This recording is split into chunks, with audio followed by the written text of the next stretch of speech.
2019 წლის 20-21 ივნისის მოვლენებთან დაკავშირებით დაწყებული გამოძიების ფარგლებში საგამოძიებო ექსპერიმენტში მონაწილეობა დღეს დაზარალებულმა მერაბ ცაავამ მიიღო. ის 20 ივნისის ღამეს აქციის დაშლის სპეცოპერაციისას რეზინის ტყვით გულმკერდის არეში დაიჭრა. გამოძიების საგანი სწორედ სპეცოპერაციის დაგეგმვისა და მისი განხორციელების მართებულობის შესწავლაა. სახელმწიფოს დაევალა გარკვეული საგამოძიებო მოქმედებების ჩატარება. მათ შორის საგამოძიებო მოქმედებების ჩატარება დაევალა დაზარალებულების მონაწილეობით, რათა დადგინდეს შინაგან საქმეთა სამინისტროს მხრიდან ღონისძიების დაგეგმვისას და ჩატარებისას ხომ არ ჰქონდა ადგილი რაიმე დანაშაულებრივ ქმედებას. გამოძიება სტრასბურგის სასამართლოს გადაწყვეტილების საფუძველზე დაიწყო. ადამიანის უფლებათა ევროპულმა სასამართლომ სახელმწიფოს დამატებითი საგამოძიებო მოქმედებების ჩატარება აქციის დროს დაზარალებული მოქალაქეების საჩივრების განხილვის საფუძველზე დაავალა. ევროპულმა სასამართლომ ძალიან მკაფიოდ განაცხადა, რომ როდესაც თავდასხმა ხდება სახელმწიფო ინსტიტუტებზე და პოლიციაზე, ესეთ დროს სახელმწიფოს შეუძლია სპეციალური საშუალებების და ძალის გამოყენება. თუმცა კითხვის ნიშნები გაჩნდა ამ გამოყენებული ძალის პროპორციულობასთან დაკავშირებით, კერძოდ რამდენად შეიძლებოდა შინაგან საქმეთა სამინისტროს მაშინდელი ხელმძღვანელობის მხრიდან მიყენებული ზიანის მინიმიზაცია, შემცირება, ხომ არ შეიძლებოდა ამ სპეციალური საშუალებების ისე გამოყენება, რომ ეს ზიანი საერთოდ არ დამდგარიყო. გამოძიების შედეგებს ელოდება პრემიერ-მინისტრი. მთავრობის მეთაურს განსაკუთრებით აინტერესებს, ვინ გასცა აქციის დასაშლელად სპეციალური საშუალებების გამოყენების ბრძანება.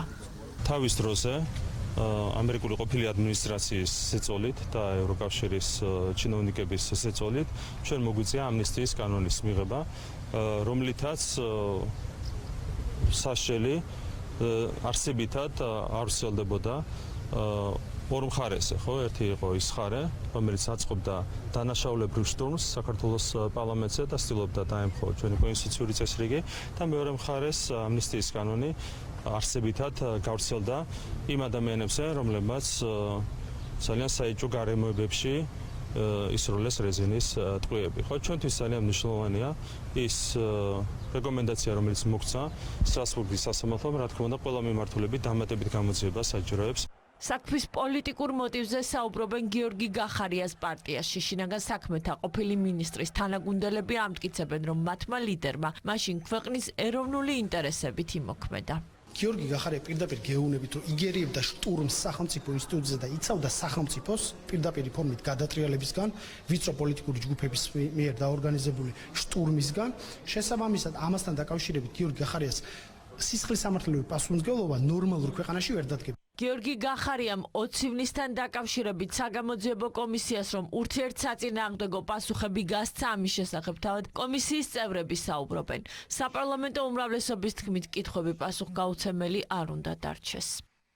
20 ივნისის ქმედებებზე ბუნებრივია პასუხისმგებელი არის ის თანამდებობის პირი, ვინც დაგეგმა საპოლიციო ღონისძიება. ჩვენ ამავდროულად, რა თქმა უნდა, ნახეთ ის ძალმომრეობა, რომელიც იყო საქართველოს პარლამენტის შენობასთან, მაგრამ იყო ის ღონისძიებები გამოყენებული, რომელთა გამოყენების შესაძლებლობა, ანუ ალბათობა იმის, რომ არ გამოყენებულიყო ეს ღონისძიებები, ალბათ სავარაუდოდ, როგორც სტრასბურგის გადაწყვეტილებით, ასევე იმ გამოძიებით, რა გამოძიებაც არის დაწყებული, ამ გადაწყვეტილების შემდგომ არის ღია და არის ნათელი. რა თქმა უნდა, საზოგადოებისთვის ინტერესფერი რაც არის ამას გადაცემა პასუხები, იმიტომ რომ გამოძიება ჩატარდება და რა თქმა უნდა ასე იქნება, რომ საზოგადოება გაიგებს რა პროცესები იყო, როგორ იყო, გახარიამ რა თქვა სწორი, რა არ თქვა სწორი და ასე შემდგომ, ბოლოს და ბოლოს დადგინდება სიმართლე. 2019 წლის 20 ივნისის მოვლენებთან დაკავშირებით გამოძიებას პროკურატურა აწარმოებს. საგამოძიებო მოქმედებებში გამომძიებლები, ექსპერტები და დაზარალებულები არიან ჩართული.